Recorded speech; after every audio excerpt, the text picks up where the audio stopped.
A paz do Senhor, meus irmãos, vamos para mais um tema da nossa EBD, um resumo aqui da nossa escola bíblica que acontecerá no próximo domingo.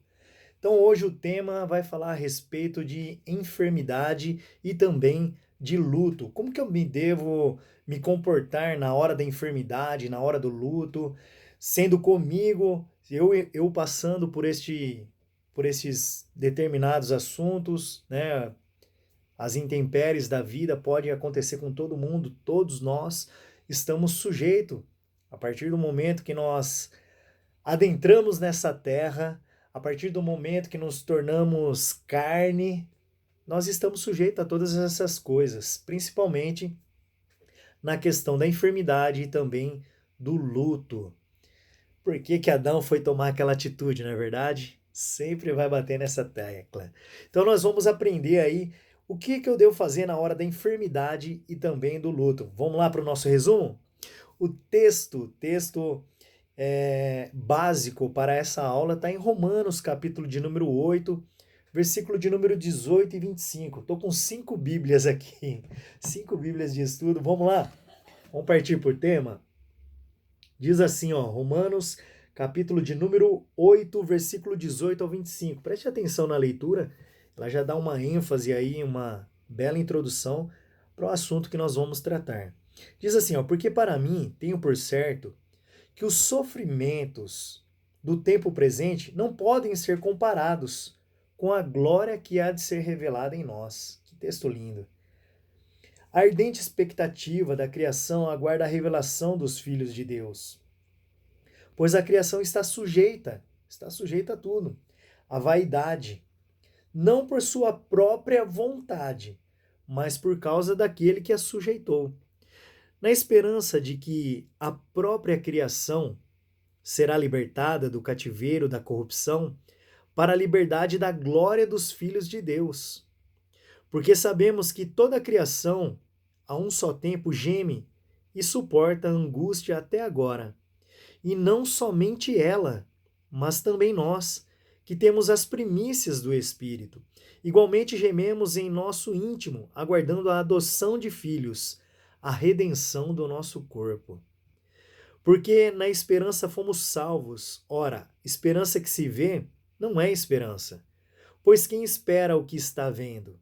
Uma pergunta. Mas se esperamos o que não vemos, com paciência o aguardamos. Olha que texto maravilhoso aos Romanos. E serve para nossa meditação no dia de hoje. Romanos capítulo de número 12, versículo 15, vai falar assim, olha, alegrai-vos com os que se alegram e chorai com os que choram. Ou seja, eu devo me colocar no lugar da outra pessoa.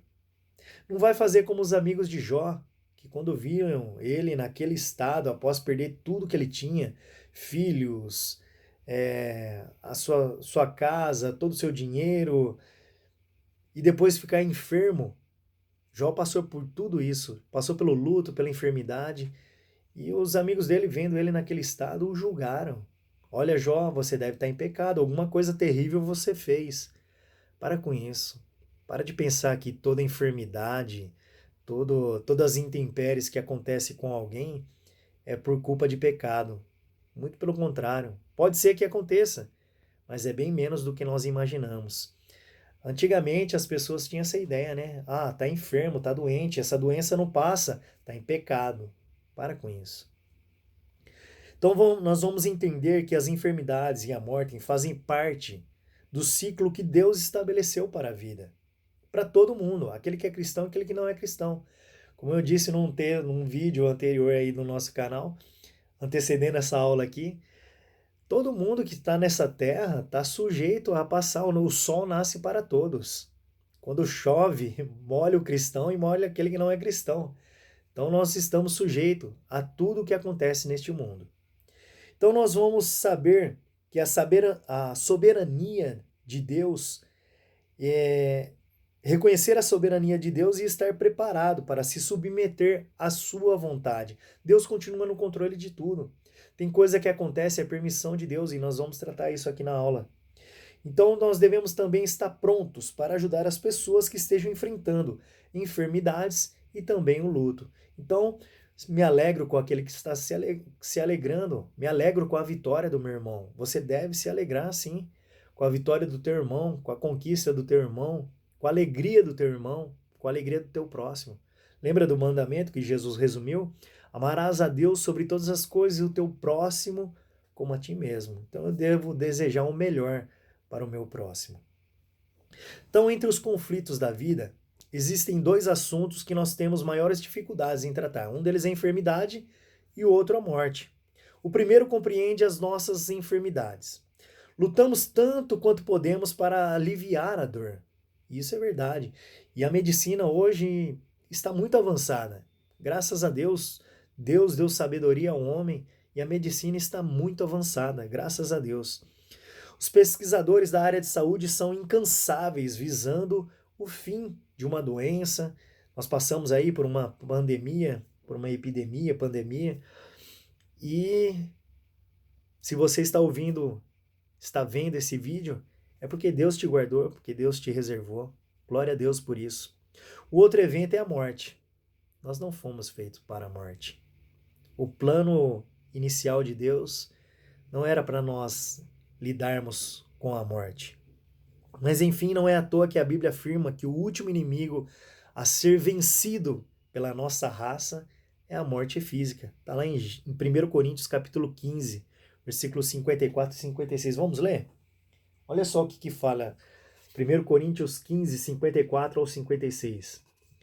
E quando isto, que é corruptível, está falando da nossa carne, do nosso corpo, se revestir da incorruptibilidade, isto que é mortal se revestirá da imortalidade. Então cumprir-se-á a palavra que está escrita: tragada foi a morte na vitória. Onde está, ó morte, o teu aguilhão? Onde está, ó inferno, a tua vitória? Ora, o aguilhão da morte é o pecado, e a força do pecado é a lei. Mas graças a Deus que nos dá a vitória por meio do nosso Senhor Jesus Cristo, que ao terceiro dia venceu a morte e ressuscitou. Glórias a Deus por isso. Louvado seja o nome do Senhor. Em outra oportunidade nós vamos falar desse processo da crucificação. Louvado seja Deus. E também quando Jesus ressuscitou, nos dando a vitória, nos dando a oportunidade de, com Ele, em Cristo Jesus, nós sermos mais do que vencedores. Louvado seja Deus. Então existe dificuldade em enfrentar essa realidade a respeito de nós mesmos, assim como de aceitar a morte de pessoas queridas, pessoas próximas. É muito doloroso, é muito complicado. Nós não fomos feitos para a morte, essa é a verdade. Nós precisamos considerar que essa lição não deve ser apenas um incentivo para nós estudarmos com mais profundidade o tema, mas nós devemos reconhecer que muitas das vezes nós somos falhos com relação a esse tema de enfermidade, de prestar um socorro, de prestar uma atenção devida para aquela pessoa que está enferma e também para aquela pessoa que está enlutada. A Bíblia exemplifica com clareza como os crentes lidarão com a morte e a enfermidade. Cristo, em seu ministério, ele tratou com seriedade tanto o enfermo como o enlutado. Nós vemos em várias passagens bíblicas o Senhor curando pessoas enfermas e também fazendo pessoas ressuscitarem. Lembra quando ele tocou no esquife e aquele jovem ressuscitou? E quando ele disse para Lázaro, Lázaro, venha para fora. E Lázaro ressuscitou. Que bênção, que poder maravilhoso do nosso Senhor Jesus Cristo. Então nós aprendemos também que algumas enfermidades são consequências de pecados. Outras, porém, têm diferentes causas e finalidades. Quer ver um exemplo? O que aconteceu com o cego ali na cidade de Jerusalém? Ali mostra que a sua deficiência física revelou o poder de Deus através da vida dele. E as pessoas perguntaram, Messi, o pai dele ou a mãe dele pecou para que ele nascesse cego? Não, mas essa enfermidade foi para que se manifestasse a glória de Deus. Então muitas das vezes nós não sabemos o propósito de Deus com relação a determinadas enfermidades, mas ele tem um propósito, pode ter certeza disso. Há um propósito a ser realizado. Já no caso de Ana, por exemplo, Ana que era estéril, não podia ter filho, e Deus a curou. Deus a curou, e ali o resultado foi de uma atitude maravilhosa. Ana deu o seu filho, devolveu para a casa de Deus, para ele crescer na presença de Deus. Esse milagre deu a ela condições para demonstrar a Deus e aos homens a sua consagração. Que coisa maravilhosa, que coisa linda. E Samuel foi um exemplo. Que lindo, não é verdade? Você teria essa coragem de Ana? Meu Deus. Tiago, capítulo de número 4, e o versículo 14, como eu falei na aula anterior, vai falar a respeito do que é a nossa vida. É como uma neblina que nasce, aparece no ar, e daqui a pouco ela desvanece, some. Então dê valor na sua vida. Faça valer a pena. E nós sabemos que a melhor maneira de se viver é na presença de Deus. Senão você só vai viver um vazio. Essa é a verdade. Esse vazio que há dentro de nós só pode ser preenchido com a verdadeira presença desse Deus maravilhoso. Aí sim você vai ter a verdadeira esperança. Aí sim você vai viver uma vida plena, em paz. Mas não isenta nós de passarmos por intempéries, por momentos difíceis. O próprio Senhor Jesus disse, olha, tem de bom ânimo. Só que antes ele vem e fala assim, no mundo tereis aflições. Mas nós devemos confiar nele, porque ele é vencedor e ele venceu o mundo. Louvado seja Deus. Então, nós vamos citar alguns exemplos aqui. Por exemplo, o cego de Jerusalém, que eu falei agora há pouco. Ele foi... Qual foi a enfermidade dele? Ele era cego de nascença. Ana, mãe de Samuel, era estéril. José lá do Egito, perdeu o seu pai, então ele passou por um momento de luto. Jó perdeu os filhos, passou por enfermidade, passou pelo luto. Então a morte dos filhos e ele teve uma grave enfermidade. O rei Ezequias, por exemplo, o rei Ezequias teve uma doença que era incurável. Nós vamos tratar daqui a pouco, vamos ver o que aconteceu com o rei Ezequias. Paulo tinha um espinho na carne. E os teólogos brigam até hoje para saber qual que era esse espinho. Para nossa igreja ali, os irmãos do Paulistano, acho que na sede também eu já falei, vou dar essa aula na sede no próximo domingo e eu vou falar para os irmãos aí qual que é o meu pensamento com relação ao espinho da carne de Paulo. Quer saber o que é? Vem para EBD. Louvado seja Deus. Então, tratando dessas pessoas aí, nós vemos que o que aconteceu com Ana? Como que ela enfrentou a enfermidade, aquele processo, seja de luto ou de enfermidade? Com relação a Ana, ela creu em Jesus. Ou melhor, desculpa, o cego de Jerusalém. O que aconteceu com ele? Cego de nascença. Cego de nascença. Qual foi a atitude dele? Ele creu no Senhor Jesus. Em consequência, foi curado e salvo. Louvado seja Deus. Agora, com relação a Ana, o que Ana fez para chamar a atenção de Deus, para trazer o milagre para a sua vida? Todos nós temos que tomar alguma atitude em relação à enfermidade, em relação ao luto. Nós vamos ter que tomar alguma atitude. Com relação a Ana, ela chorou, orou e fez um voto. Consequência, teve filhos e cresceu na fé. Louvado seja Deus.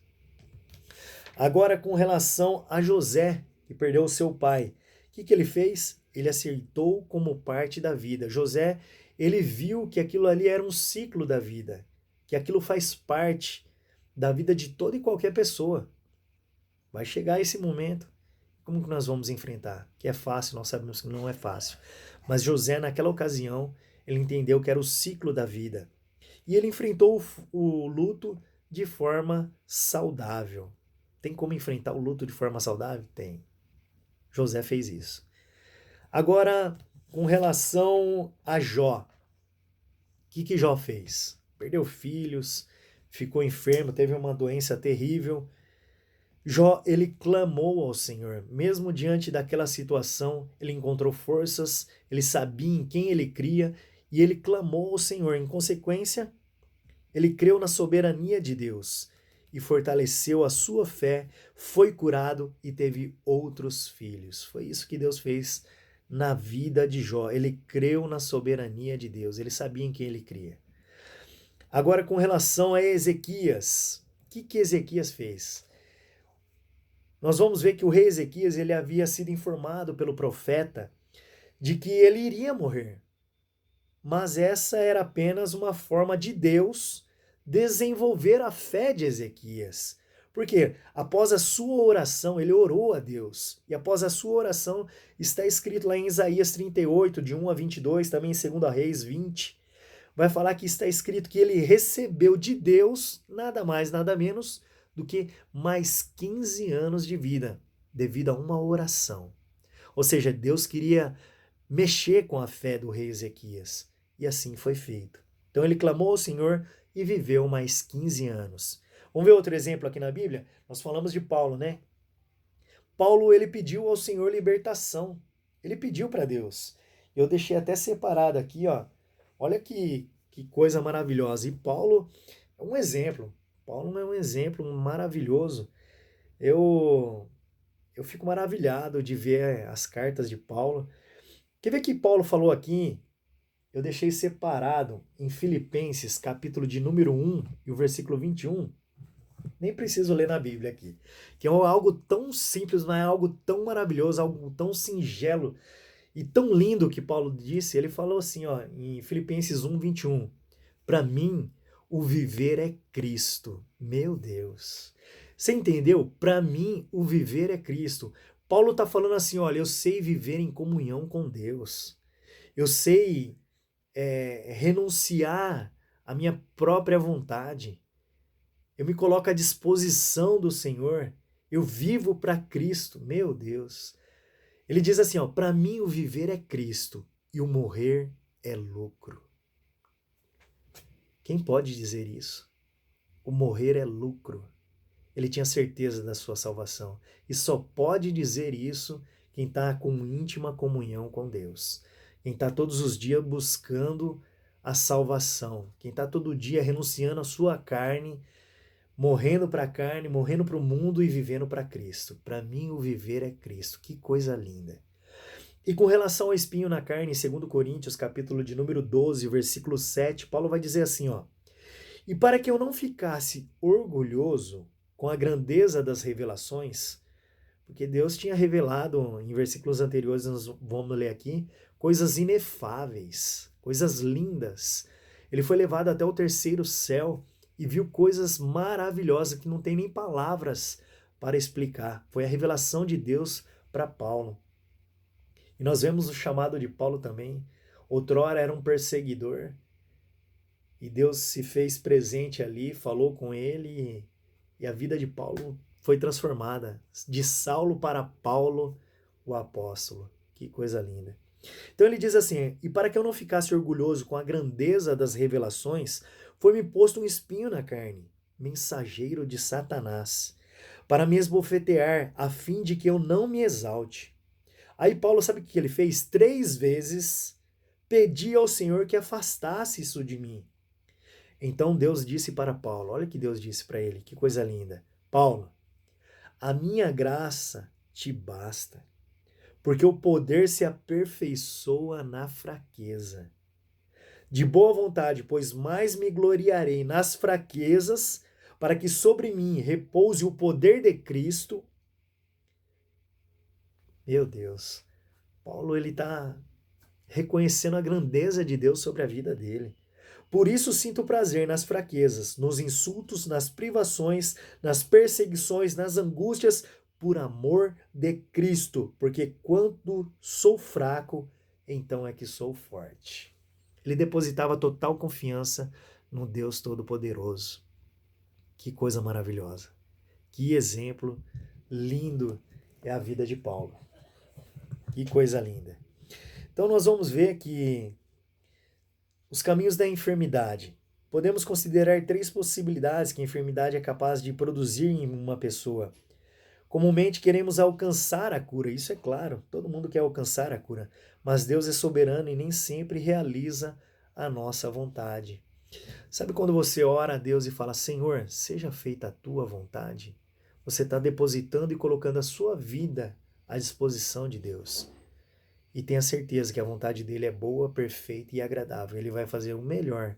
Muitas das vezes nós não compreendemos, mas tenha certeza disso, ele vai fazer o melhor a partir do momento que você se entrega a ele. Em outras aulas nós vimos que quando a pessoa não se interessa por Deus, quando a pessoa não quer saber das coisas de Deus, o próprio Deus o permite que ele se entregue a um sentimento perverso. Mas agora está falando ao contrário, de pessoas que estão na presença de Deus, das pessoas que estão buscando a presença de Deus. Então, nós confiamos plenamente na vontade de Deus. Então, Ele sabe o que é melhor para nós. Às vezes nós não compreendemos, nós não entendemos o momento que nós estamos vivendo, mas Ele continua sendo bom, Ele continua no controle de tudo. Então, 3 caminhos aí. Primeiro, a enfermidade ela pode ser curada. Nós temos vários exemplos nós já vimos diante de nós, na nossa igreja, orando por pessoas sendo curadas, pessoas sendo transformadas, e é o poder do Evangelho de Jesus Cristo. A palavra diz que os sinais seguirão os que crerem, e que nós faríamos, que nós iremos fazer coisas maiores, se nós crermos, se nós nos dedicarmos totalmente. Então, pode sim, enfermidade pode ser curada. E nós temos exemplo na nossa família, no efeito da oração, sob oração, e Deus curou o câncer, Deus fez outras curas, Deus transformou, Deus realizou. Então pode sim, no nome de Jesus, pessoas serem curadas. Então a cura poderá ocorrer de forma milagrosa ou por meio de recursos da medicina. Às vezes Deus não vai fazer aquele milagre sobrenatural, mas de maneira que ele deu sabedoria para os médicos e ele usa pessoas, por intermédio de pessoas ele pode sim realizar a cura. Então uma pessoa ela pode ser vítima de câncer e estar desenganada pelos médicos e Deus restaurar a sua saúde através da ministração de determinado medicamento ou a realização de uma cirurgia. Ou simplesmente, os médicos, sabe quando os médicos não entendem? A pessoa está lá internada, está num estado terrível, está no último estágio, como eles dizem, e de uma hora para outra, de um dia para o outro, de uma noite para o dia, a pessoa é curada e os médicos não entendem. Mas nós sabemos que é o poder de Deus manifestado. Louvado seja Deus. Então nós vimos aí a respeito do rei Ezequias. Estava com uma doença terrível e Deus o curou e deu mais 15 anos de vida. A enfermidade ela pode permanecer. Lembra que eu falei? Não julgue. Pelo amor de Deus, não julgue. Se você vê uma pessoa que está enferma há muitos anos, há muito tempo, ou nasceu com aquela enfermidade, isso e aquilo, não julgue.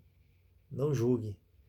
Nós não sabemos o propósito de Deus. Então, muitas pessoas associam o fato de ter uma doença crônica com falta de fé ou com pecado. Nem sempre a permanência de uma doença é sinal de incredulidade ou de pecado. Deus tem planos perfeitos e às vezes permite determinadas situações para tratar necessidades que desconhecemos.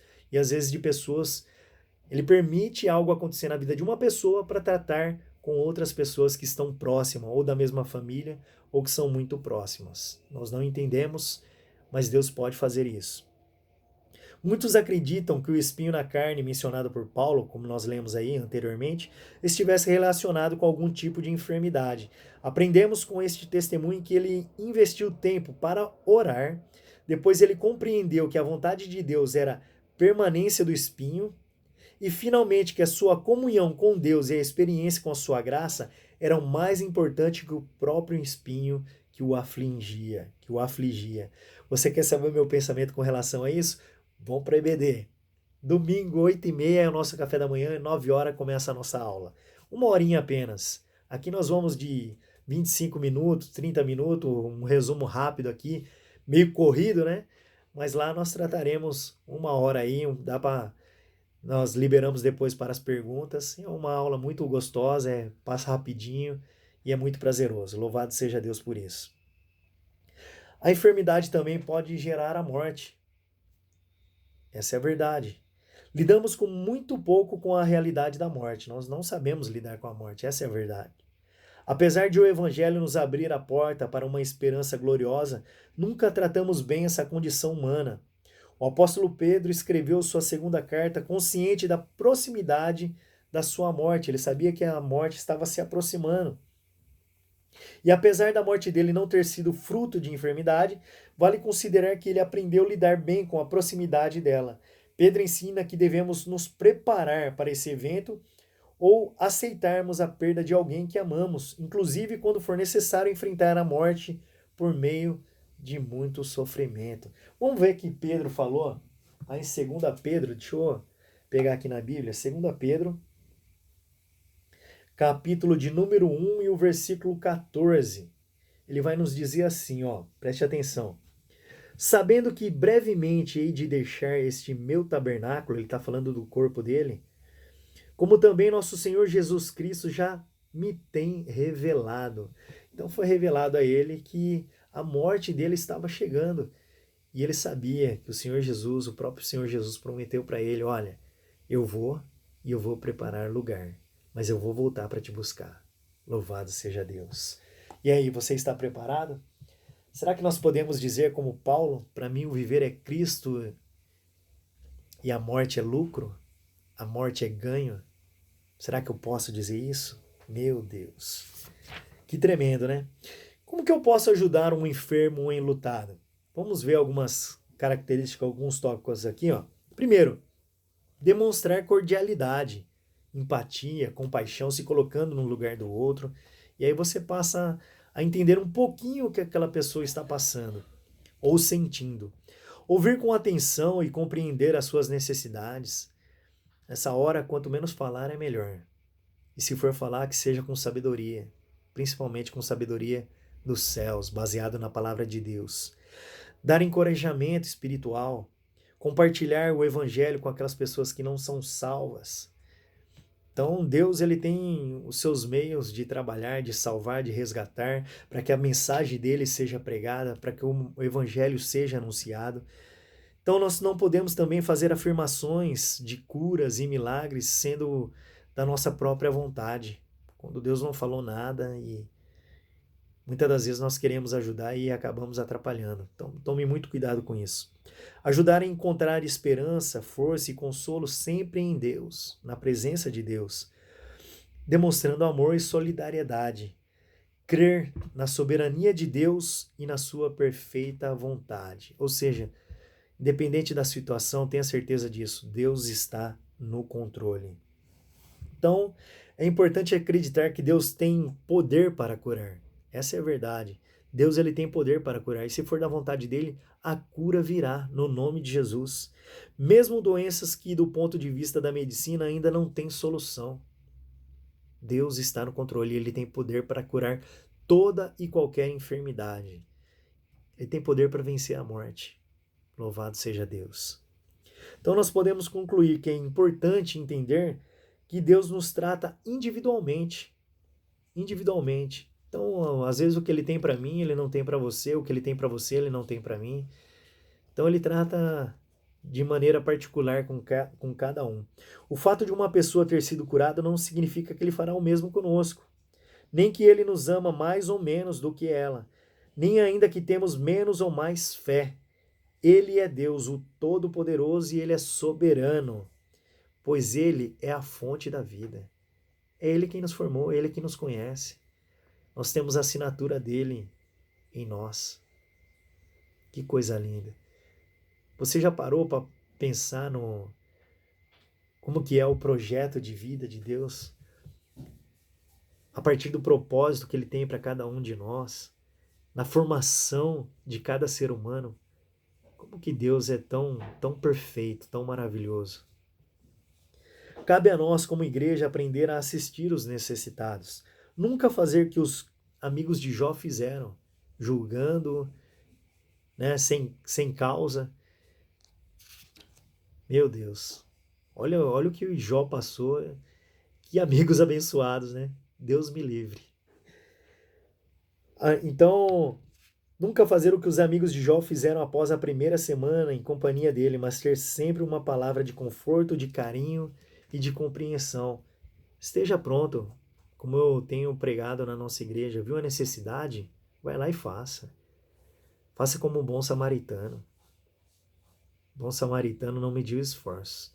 Estava passando pelo caminho, viu um enfermo, foi lá e o ajudou da melhor maneira possível. Se colocou à disposição.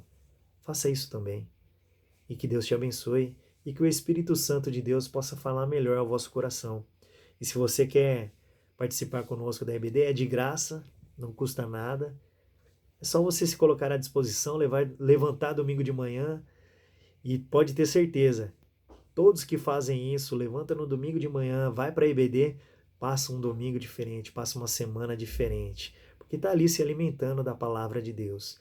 Então que Deus te abençoe e até a próxima. Um abraço, fiquem com Deus.